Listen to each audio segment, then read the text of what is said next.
Olá. Hoje a gente vai dar uma olhada mais de perto numa fase bem agitada da nossa história. A transição do Brasil de colônia para império, ali no comecinho do século XIX. E para guiar a gente, vamos usar bastante as ideias de Os Donos do Poder, do Raimundo Fauro, né? Um clássico para entender as estruturas de poder por aqui. A ideia é tentar entender como o Brasil chegou na independência, sabe? Que forças estavam em jogo e quais foram os primeiros desafios para construir essa nova nação. Bom, para começar, o século XIX chega com o Brasil bem rural, mas já mudando um pouco. O poder daquela elite antiga, senhores de engenho, bandeirantes, já não era o mesmo. Eles começam a se integrar mais na máquina do Estado colonial, né? Buscando cargos, patentes. É um ponto que o Fauro bate muito, essa busca pelo poder através do Estado. Exatamente. Do ponto de vista econômico, a gente tinha uma crise, né? A exportação de açúcar, de ouro tinha caído bastante no final do século XVIII. O Fauro até comenta que isso força as fazendas a buscar uma certa autossuficiência interna para coisas básicas, ele chama de autarquia agrícola.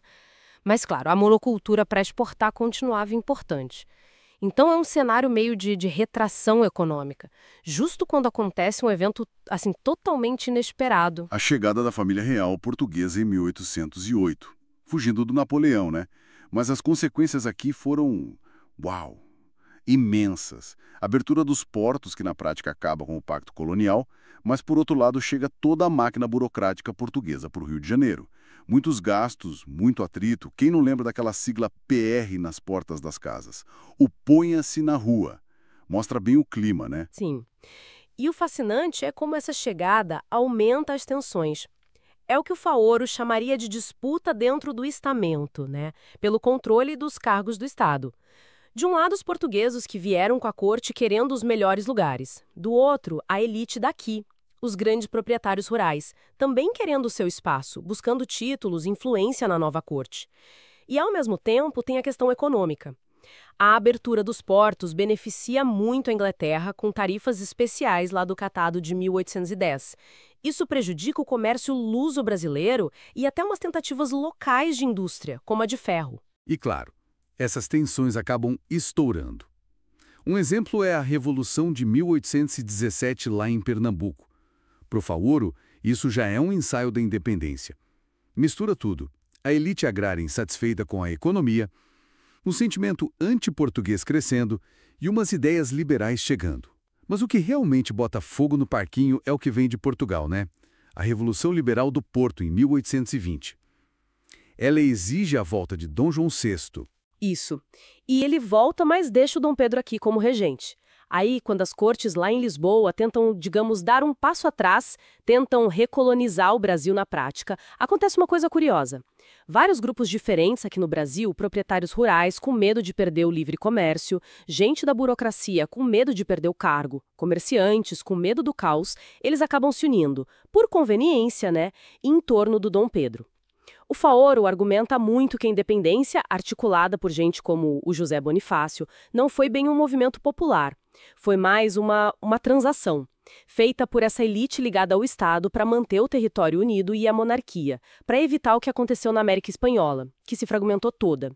O controle do Estado era a chave. Faz sentido. Mas proclamar a independência era só o começo, né?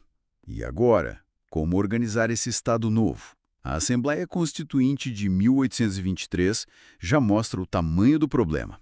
Tinha um grupo mais democrata, mais radical, e outro mais liberal, mais monarquista. O choque foi grande.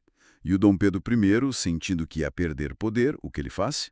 Dissolve a Assembleia, na força. Exato. E aí ele outorga, quer dizer, impõe, a Constituição de 1824.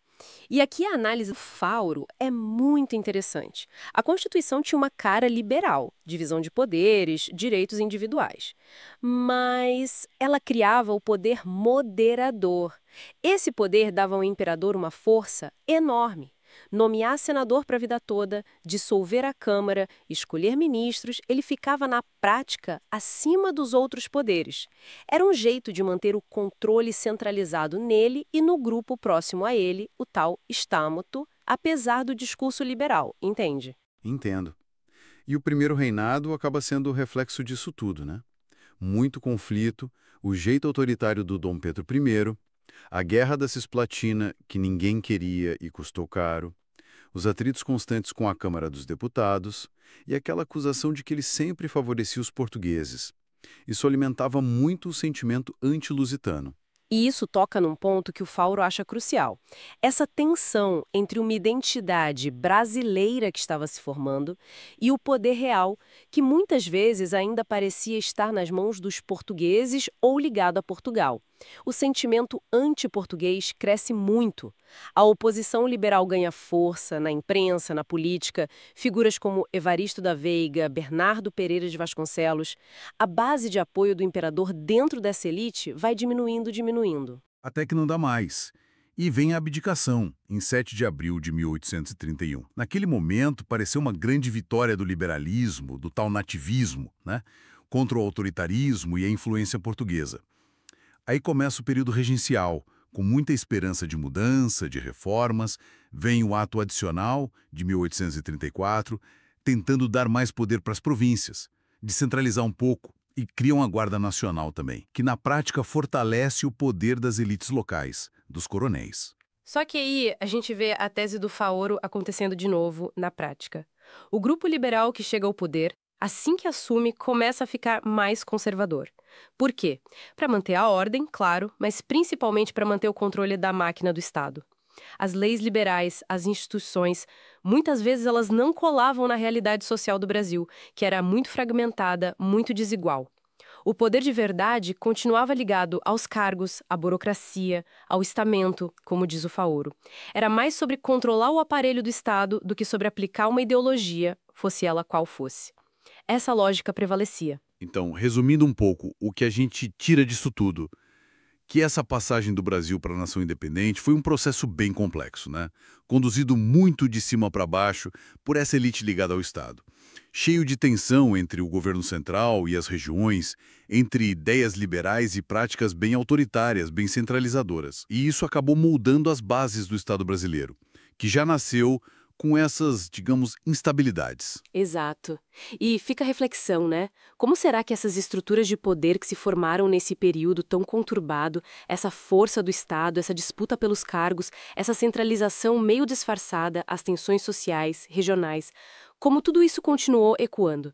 Como continuou moldando os desafios do Brasil ao longo da história? É algo pra gente pensar, né?